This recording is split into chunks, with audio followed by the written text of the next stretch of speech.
Bugün Van'a geldik ve burada anayasal hakkı olan gösteri ve açıklama hakkını kullanmak isterken gözaltına alınan sevgili Hüseyin Yalçın, Oda Başkanımız, eski Oda Başkanımızın duruşmasına katıldık. Hakkımızı kullanmamızı kimse engelleyemeyecek. Doğru bildiğimizi söylemeye hep birlikte devam edeceğiz. Bu anlamda baskılar bizi yıldırmayacak. Mücadeleye devam edeceğiz. Susmayacağız, vazgeçmeyeceğiz ve korkmayacağız. Bu yeni çıkan sansür yasasıyla ilgili de tavrımız çok nettir. O yasayı tanımayacağız ve bizi susturmalarına asla izin vermeyeceğiz. Hekimlik değerleri için, halkın sağlık hakkı için konuşmaya, söylemeye devam edeceğiz. Bir yıldır yaklaşık emek bizim, söz bizim diyerek tüm Türkiye'de, tüm hekimlik alanlarında bir mücadele yürütüyoruz. Özellikle geldiğimiz noktada hekimlik artık Türkiye'de yapılamaz hale gelmiştir ve halkın sağlık alma hakkı, halkın sağlık hakkı maalesef şu anda kullanılamaz durumdadır.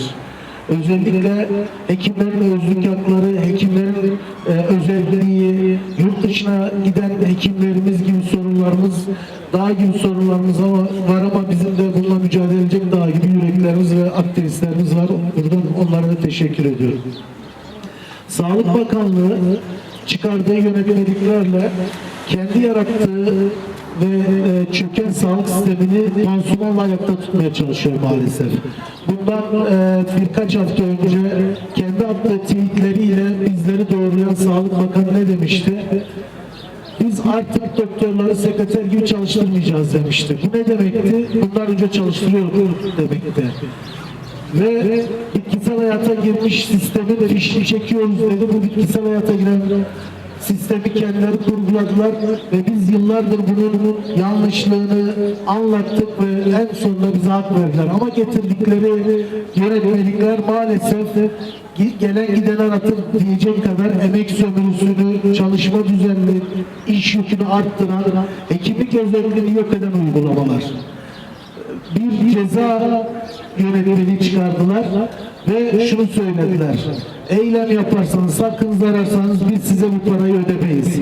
Kaldı ki bizim hak arama eylemlerimiz salt bir para, salt bir özlük hakkı mücadelesi değil, aynı zamanda hekim özelliği ve daha iyi şartlarda hekimlik yapabilme, halkın sağlık hakkı gibi mücadelemiz var. En son çıkardığı özel muayenelerle ilgili yönetmelikte özel muayene hekimlerimizin çalışmasını, ameliyat yapmasını önleyen birçok madde bulunuyor. Ve burada asıl amaç bu muayeneleri kapatmak ve halkın sağlığa erişimini engellemek. Bundan en çok maalesef yine halkımız etkilenecek. Değerli basın mensupları, açıklamamıza başlamadan önce Bartın'da meydana gelen katliamda hayatını kaybeden bütün işçilerimizin ailelerine başsağlığı, yakınlarına başsağlığı diliyoruz. Yaralananlara da şifalar diliyoruz. Özel hastaneler yönetmeliğiyle ayakta teşhis ve tedavi yapılan özel sağlık kuruluşları hakkındaki yönetmelikte değişiklik yapan yönetmelik 6/10/2022 tarihinde resmi gazetede yayınlandı. Sağlık Bakanlığı bu yönetmelik değişikliğiyle muayenehane hekimlerinin tanı ve tedavi amacıyla hastalarını özel hastanelere ve tıp merkezlerine yatırmaları, ameliyat ve girişimsel işlem yapmalarını yeni koşulları bağlayarak neredeyse imkansız hale getirdi.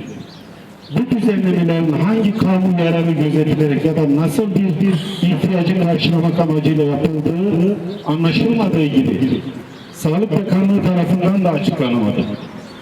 Bu yönetmelik değişikliği muayenehanesi olan dahili branş hekimlerinin hastalarını yatırmalarını, cerrahi branş hekimlerinin ise ameliyat yapmalarını zorlaştıracak, serbest meslek faaliyetlerine çok büyük ölçüde kısıtlayacaktır.